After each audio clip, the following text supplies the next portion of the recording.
নমস্কাৰ সকলোকে স্বাগতম জনাইছো আপোনালোকৰ আপন চেনেল টাইমছ অসম নিউজলৈ। আজি ভিডিঅ'টো আমাৰ অংগনবাড়ী কৰ্মী, ৰন্ধন কৰ্মী আৰু আশা কৰ্মী বাইদেউসকলৰ বাবে খুবেই গুৰুত্বপূৰ্ণ আৰু লেটেষ্ট আপডেট ভিডিঅ' হয়। আপোনালোকে জানে যে অংগনবাড়ী, ৰন্ধন কৰ্মী আৰু আশা কৰ্মীৰ যি প্ৰাপ্য যি দাবী, সেয়া মূল দাবী হৈছে তেওঁলোকৰ মাননি বৃদ্ধি বা দৰমহা বৃদ্ধিৰ কথা আহে। যিহেতু অসম চৰকাৰে কেৱল মাত্ৰহে ৰন্ধন কৰ্মীক 1000 টকা বা 2000 টকা, অংগনবাড়ী কৰ্মী, আশা কৰ্মীক কিছু পৰিমাণৰ টকা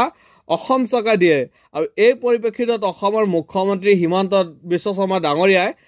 যি ফেচবুক লাইভ অনুষ্ঠিত কৰিছিল যোৱাকালি, আৰু ফেচবুক লাইভত এক বিবৃতি উল্লেখ কৰে। আৰু এই ফেচবুক লাইভত অসমৰ মুখ্যমন্ত্ৰীয়ে উল্লেখ কৰা মতে অংগনবাড়ী আৰু ৰন্ধন কৰ্মীৰ দৰমহাৰ কথা তাতে সংশ্লিষ্ট আছিল। যিহেতু বিভিন্নজনে বিভিন্ন ধৰণৰ কমেণ্ট কৰিছিল, আৰু যোৱা কেইদিন ধৰি যি অসমৰ মুখ্যমন্ত্ৰী ডক্টৰ হিমন্ত বিশ্ব শৰ্মা ডাঙৰীয়াই যিবোৰ ফেচবুকত পোষ্ট দি আছে, তাৰ তলত যিবিলাক কমেণ্ট থাকে তাৰে ভিতৰত এটা কমেণ্ট, উল্লেখযোগ্য কমেণ্ট হৈছে অংগনবাড়ী, আশা কৰ্মী আৰু ৰন্ধন কৰ্মীৰ যি মাননি বা প্ৰাপ্য সেয়া অসম চৰকাৰে দিব পৰা নাই। আৰু তাৰে প্ৰশ্ন উত্তৰত অসমৰ মুখ্যমন্ত্ৰীয়ে কৈছে যে তেওঁলোকক অংগনবাড়ীৰ যি মাননি বৃদ্ধি সন্দৰ্ভত বিশেষ কথা উল্লেখ কৰিছে, আৰু বা দৰমহা বৃদ্ধি অসমৰ মুখ্যমন্ত্ৰীয়ে দৰমহা বৃদ্ধিৰ ওপৰত বিশেষ মন্তব্য দাঙি ধৰিছে। কি কৈছে সবিশেষ আপোনালোকক শুনাম, কিন্তু এটা বস্তু স্পষ্ট যে অসমৰ মুখ্যমন্ত্ৰী যিহেতু কৈছে, যিহেতু আগন্তুক 10 মাৰ্চ তাৰিখে যিহেতু অসম চৰকাৰৰ ৰাজ্যিক বাজেট দাখিল কৰিব 2025-26 বৰ্ষৰ বিত্তীয় বাজেট, আৰু এই বাজেটত যি পৰিকল্পনা, সেই পৰিকল্পনা হিচাপে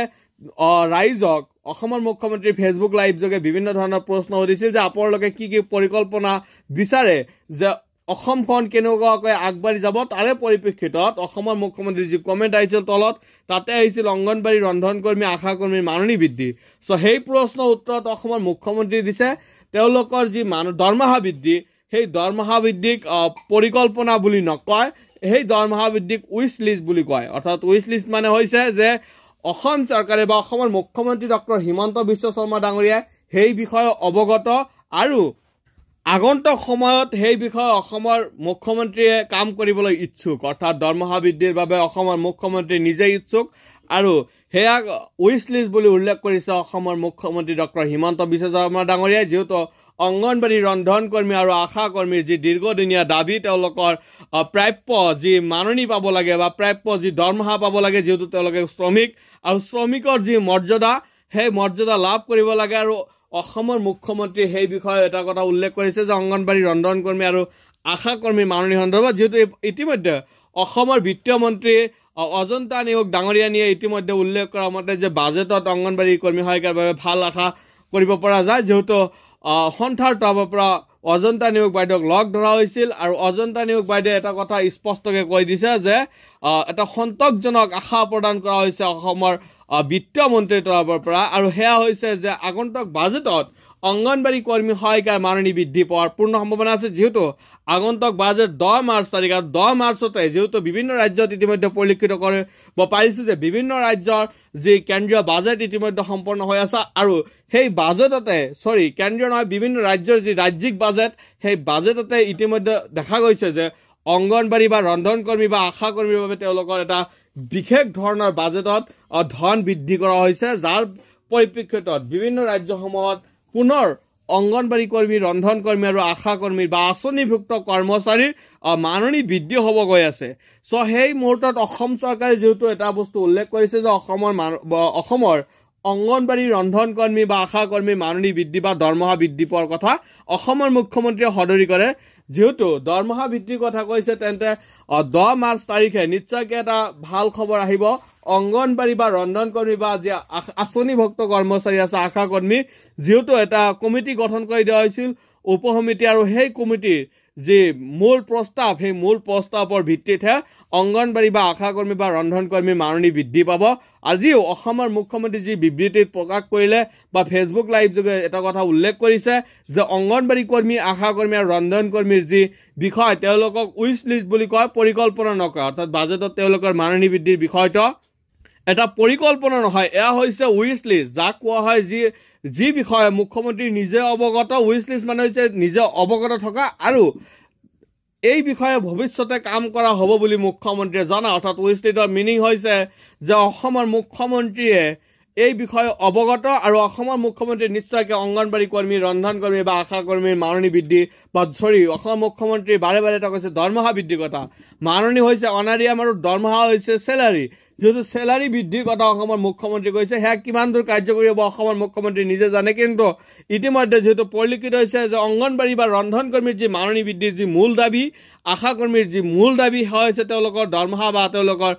যি চলিব পৰাকৈ এটা মাননি দিয়া ব্যৱস্থা কৰিব লাগে যেহেতু কেন্দ্ৰীয় চৰকাৰৰ পৰা দেখা গৈছে যি বাজেট কেন্দ্ৰীয় চৰকাৰৰ নিৰ্মলা সীতাৰামন ডাঙৰীয়া যি বাজেট দাখিল কৰিলে তাতে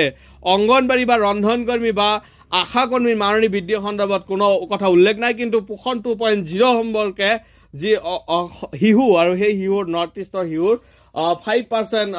5 পইচাকে অৰ্থাৎ 5 পইচা টকাহে বৃদ্ধি পাইছে যি খাদ্য সেই খাদ্যত বৃদ্ধি পাইছে কিন্তু অংগনবাড়ী বা আশা কৰ্মী বা ৰন্ধন কৰ্মীৰ বাবে কোনো ধৰণৰ বাজেটত ইনক্ৰিজ হোৱা পৰিলক্ষিত হোৱা নাই আৰু সেই পৰিপ্ৰেক্ষিতত যেহেতু কেন্দ্ৰীয় পৰ্যায়ত আপোনালোকে জানে ইতিমধ্যে যে বিভিন্ন সাংসদে বিভিন্ন ধৰণৰ পত্ৰ লিখা পৰিলক্ষিত হৈছে মই আপোনালোকক দেখাম কি কি পত্ৰ আছে নেক্সট ভিডিঅ'ত আপোনালোকৰ বাবে এটা স্পষ্টকৈ ভিডিঅ' লৈ আহিম বা কেন্দ্ৰীয় পৰ্যায়ত অংগনবাড়ী আশা কৰ্মী বা ৰন্ধন কৰ্মীৰ মাননি বৃদ্ধি সন্দৰ্ভত কি পৰ্যায় চলি আছে সবিশেষ মই আপোনালোকক জনাবলৈ চেষ্টা কৰিম আগন্তুক ভিডিঅ'ত কিন্তু আজি অসমৰ মুখ্যমন্ত্ৰীয়ে কি ঘোষণা কৰিছে সবিশেষ আপোনালোকক শুনাই ল'ব বিচাৰি আছো দৰমহা বঢ়াব লাগে আশা অংগনবাড়ীৰ দৰমহা বঢ়াব লাগে তেনে পৰামৰ্শবিলাক মই জানো তাক পৰামৰ্শ বুলি নকয় তাক উইশ লিষ্ট বুলি আপোনালোকে নিশ্চয় শুনা পালে যে অসমৰ মুখ্যমন্ত্ৰীয়ে ডক্টৰ হিমন্ত বিশ্ব শৰ্মা ডাঙৰীয়াই উল্লেখ কৰিছে যে অংগনবাড়ী বা আশা কৰ্মী বা ৰন্ধন কৰ্মীৰ যি মাননি বৃদ্ধি তাক পৰামৰ্শ বুলি নকয় তাক উইচ লিষ্ট বুলি কয় যেহেতু অসমৰ মুখ্যমন্ত্ৰী নিজে এই বিষয়ে অৱগত আৰু যেহেতু এটা কমিটি গঠন কৰি দিছিলে অসমৰ মুখ্যমন্ত্ৰী আৰু সেই কমিটিয়ে যি প্ৰস্তাৱ দাখিল কৰিব আৰু সেই প্ৰস্তাৱ অনুসৰি অংগনবাড়ী বা ৰন্ধন কৰ্মী বা আশা কৰ্মীৰ মাননি বা দৰমহা বৃদ্ধি পাব বুলি অসমৰ মুখ্যমন্ত্ৰীয়ে উল্লেখ কৰিছে আৰু যি অসমৰ মুখ্যমন্ত্ৰীয়ে এটা বস্তু স্পষ্টকৈ কৈছে যে এই বিষয়ে অসমৰ মুখ্যমন্ত্ৰী অৱগত আপোনালোকে জানে যে অংগনবাড়ী বা আশা কৰ্মী বা ৰন্ধন কৰ্মী কিমান দিন ধৰি ধৈৰ্য ধৰি আছে প্ৰায় বিগত 3টা বছৰে অংগনবাড়ী বা আশা কৰ্মী ৰন্ধন কৰ্মীক আশাক প্ৰদান কৰি আহিছে অসম চৰকাৰে কিন্তু বিগত 8টা বছৰে অংগনবাড়ী কৰ্মী সহায়িকাৰ মাননি বৃদ্ধি হোৱা নাই আপোনালোকে জানে যে বিগত 8টা বছৰে 2018 চনৰ পিছত অংগনবাড়ী ইমান মূল্য বৃদ্ধিৰ পিছতো অংগনবাড়ী বা ৰন্ধন কৰ্মী আশা কৰ্মীৰ ওপৰত চৰকাৰে কোনো ধৰণৰ পদক্ষেপ লোৱা পৰিলক্ষিত হোৱা নাই আমি আশাবাদী যে আগন্তুক বাজেট অৰ্থাৎ 10 মাৰ্চত যেহেতু